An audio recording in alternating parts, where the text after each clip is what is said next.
What causes an earthquake? The ground beneath your feet looks solid, permanent, safe. But what if I told you the Earth is constantly cracking, grinding, and storing explosive energy deep underground right now? In a matter of seconds, entire cities can shake, buildings can collapse, and lives can change forever.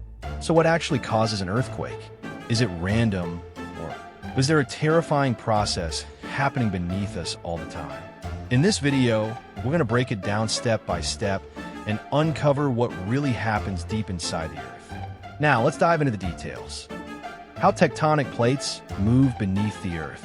To understand what causes an earthquake, we first need to understand something happening deep beneath our feet, the movement of tectonic plates. Even though the ground beneath us feels stable and permanent, the Earth's surface is actually broken into massive pieces called tectonic plates, and these plates are constantly moving. The Earth is made up of several layers. At the center is the core, surrounded by the mantle, and on the outside is the crust, the thin layer where humans live. But the crust is not one single unbroken shell. Instead, it is divided into enormous sections called tectonic plates. These plates fit together like a giant puzzle, covering the entire surface of the planet. What makes them move? The answer lies deep inside the Earth. Beneath the crust is a hot, semi-solid layer called the mantle. Temperatures inside the Earth are incredibly high, causing heat to rise and cooler material to sink in a slow process known as convection. Think of it like boiling water in a pot. Hot water rises, cool water falls, and the movement creates circulation. Similar motion happens inside the Earth, although much slower. So slow that plate movement is measured in centimeters per year. This movement pushes and pulls tectonic plates in different directions. Some plates slowly move away from each other, some crash together, and others slide past one another. Scientists classify these interactions into three main types of plate boundaries: divergent, convergent, and transform boundaries. At divergent boundaries, plates move apart. As they separate, magma from deep inside the Earth rises to fill the gap and cools, forming new crust. This process often happens beneath the oceans and creates underwater mountain chains called mid-ocean ridges. At convergent boundaries, plates move toward each other and collide. Sometimes one plate sinks beneath another in a process called subduction. This creates enormous pressure underground and can trigger powerful earthquakes and volcanic activity. Some of the world's strongest earthquakes happen in these zones because massive amounts of stress build up over time. Then there are transform boundaries, where plates slide horizontally past each other. Instead of moving smoothly, the plates often become stuck because of friction. But the pressure continues to build as the plates keep trying to move. Eventually, the stress becomes too great, the rocks suddenly break or slip, and energy is released in the form of seismic waves. This sudden release is what we experience as an earthquake. What makes tectonic plate movement especially dangerous is that it happens silently and invisibly. We cannot see the pressure building underground. It may take years, decades, or even centuries for stress to accumulate along a fault line. Then, in just seconds, the stored energy is released, shaking the surface violently. One important thing to understand is that tectonic plates are always moving, even when no earthquake is happening. Earthquakes occur when the movement becomes locked by friction and pressure suddenly breaks free. In other words, earthquakes are not random events. They are the result of constant geological forces operating beneath the Earth's surface every single day. So while the planet may seem calm and solid, deep underground the Earth is in constant motion. Massive tectonic plates are slowly shifting, colliding, and grinding against each other, building pressure that can eventually unleash one of nature's most powerful and destructive forces, an earthquake. What happens before, during, and after an earthquake? An earthquake may seem sudden and unpredictable, but in reality, a complex geological process is happening long before the ground begins to shake. Earthquakes are the result of pressure building deep underground over long periods of time. followed by a rapid release of energy that can transform entire landscapes in seconds. To truly understand earthquakes, we need to look at what happens before, during, and after one occurs. Before an earthquake happens, stress begins building beneath the Earth's surface. Tectonic plates are constantly moving, but they do not always move smoothly. Along fault lines, the cracks where pieces of the Earth's crust meet, rocks often become locked together because of friction. Even though the plates continue pushing against one another, the fault cannot move freely. Imagine trying to push a heavy object across a rough floor. At first, it refuses to move, but pressure continues building until suddenly it slips. Something very similar happens underground. As tectonic plates push, pull, or grind against each other, enormous stress accumulates in the rocks near fault zones. This pressure may build for years, decades, or even centuries without visible warning.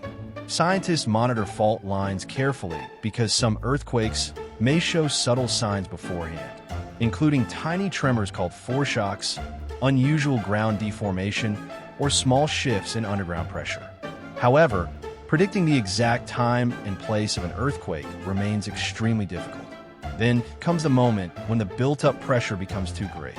During an earthquake, rocks suddenly fracture or slip along a fault line, releasing stored energy deep underground. This release occurs at a point called the focus or hypocenter beneath the Earth's surface.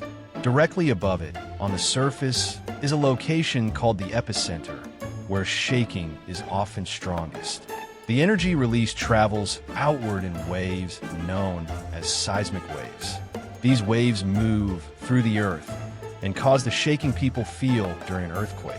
Some waves move quickly through solid rock, while others travel more slowly and create rolling or side-to-side motion. This is why earthquakes can feel different depending on location and intensity. Some people experience a brief vibration lasting only seconds, while stronger earthquakes can violently shake buildings, roads, and infrastructure for much longer periods. The severity of shaking depends on several factors, including the earthquake's magnitude, depth, distance from the epicenter, and local ground conditions. For example, soft soil can amplify shaking more than solid bedrock, making some areas experience greater destruction than others, even if they're close together. During major earthquakes, secondary hazards can also occur. Buildings may collapse, landslides can happen in mountainous regions, roads may crack, and underwater earthquakes can trigger tsunamis, massive ocean waves capable of devastating coastal communities. But the story does not end when the shaking stops. After an earthquake, the Earth often continues adjusting itself. One of the most common effects is aftershocks. These are smaller earthquakes that happen as rocks settle and redistribute stress around the fault zone. Some aftershocks occur minutes later, while others may continue for weeks, months, or even longer. Although aftershocks are usually weaker than the main earthquake, they can still be dangerous, especially to damaged buildings already weakened by the initial event. In addition to physical destruction, earthquakes often leave lasting impacts on communities. Rescue operations begin, infrastructure must be repaired, and scientists carefully study the event to understand fault behavior and improve hazard assessments.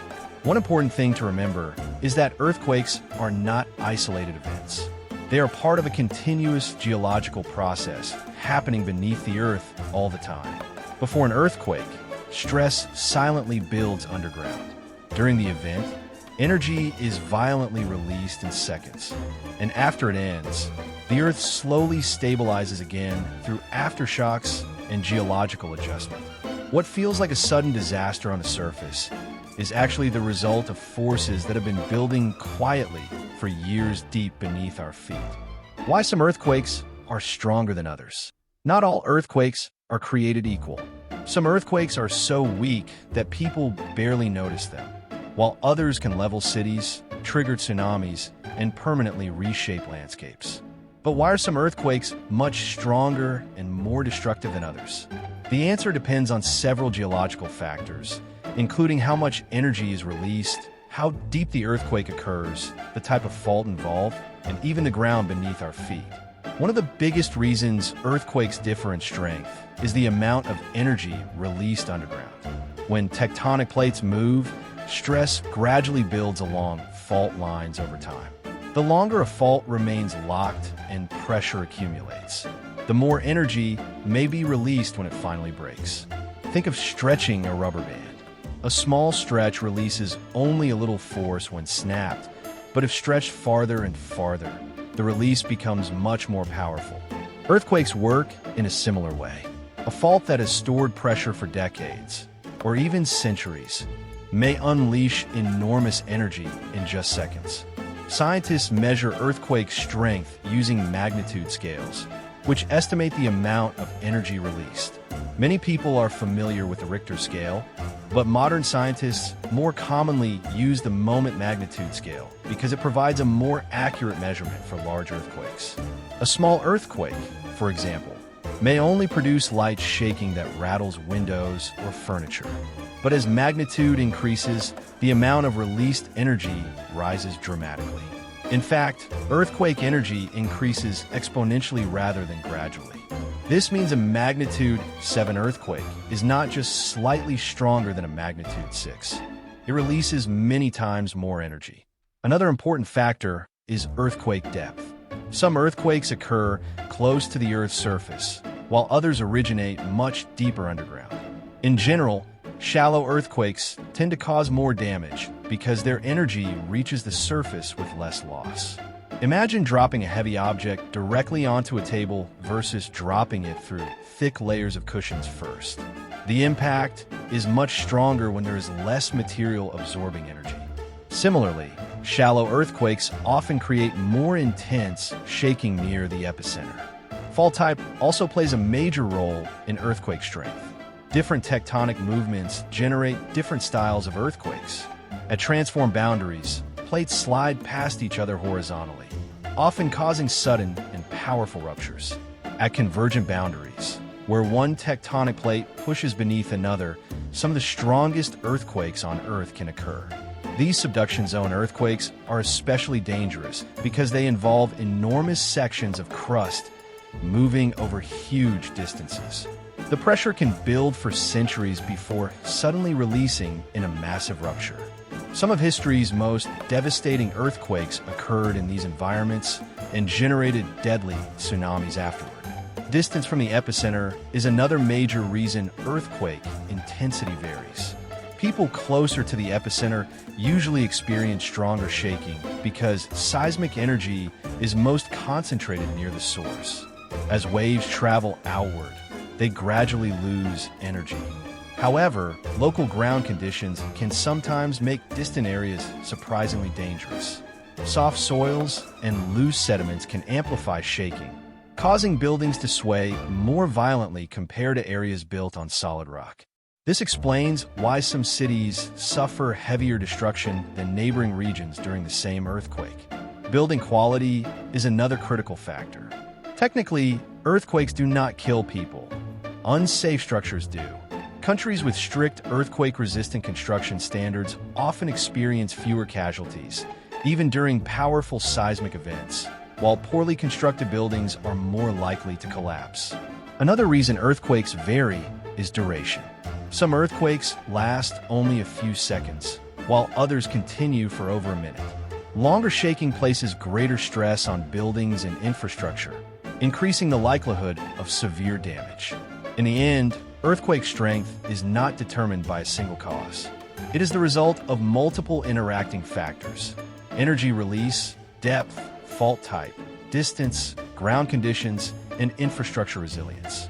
Two earthquakes with similar magnitudes may produce completely different outcomes depending on where and how they occur. So when we ask why some earthquakes are stronger than others, the answer is simple in theory, but complex in reality. Every earthquake is shaped by a unique combination of geological forces operating deep beneath